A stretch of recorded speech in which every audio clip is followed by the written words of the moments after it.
ang apat na tribo. Meron po tayong Tralala, Mampoy, Maliwaka, at ang Erampo.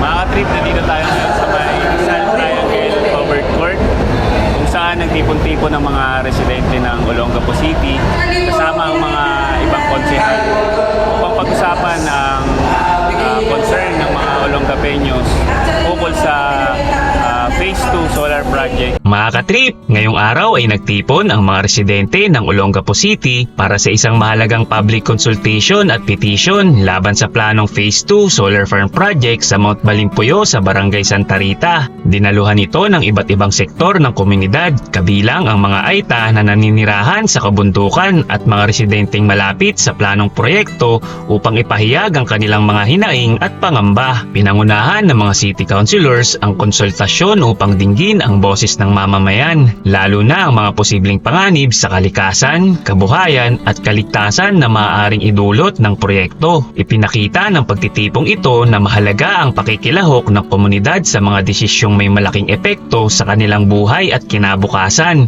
Kami sa amin, hindi ko lang po sinisita ng magkabalik po, no? So, bakit po, hindi po kayo nagtanong po sa mga kapagpupo kung ito ba ano ba ang question o magkakita? Meron pong pinirmahan ata na FPIC mo yung appointees at ang ating IPMR siguro po with the concurrence of ng NCIP. Yung iswan po, kung hindi po po natin nagkakasama, hindi pa po sila po. Nung na po, kasi dito na po ako 70, nandito na po ako sa lugar na ito. Kaya halos dekada na rin po ako dito sa lugar na po. Pero kung hindi natupad doon sa kontrata, pwede po natin balikan. Hindi po tapos na, baliwala na po sa amin yun. So pwede naman balikan anytime ng DNR strategy if ever meron po pagdating po sa mga naging usapan. Kung saan kami, number one DNR po kami. ano muna? DNR? Appointees po ako. Kung meron po ba kayong ibinigay na pahintulot, pagpayag sa DNR na sinasabi ni Madam, sa appointees na sinasabi ni Madam, para galawin, mag-obserba, mag-aral, doon po sa site ng kanilang. Ito ang Olongapo City, isang maliit na lungsod na mayaman sa kasaysayan, kultura at likas na yaman.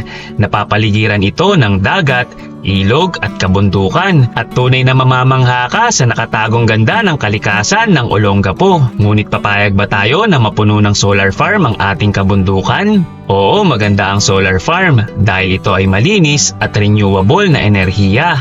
Ngunit kung ito ay itatayo sa kabundukan ng Olongapo, masasakripisyo naman ang ating likas na yaman, ang tirahan ng mga tao at balanse ng kalikasan. Lagi nating tatandaan na ang pag-unlad ay may kaakibat na responsibilidad sa kalikasan. Leave no trace mga katrip, lagi tayo magtanim ng puno at tamang disiplina sa pagtapon ng basura.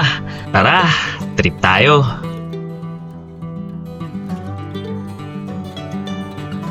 Tatlong cruise dito sa Mount Balimpuyo sa Barangay Santa Rita. Sobrang worth it mga ka-trip. Makikita mo yung view ng Olongapo City.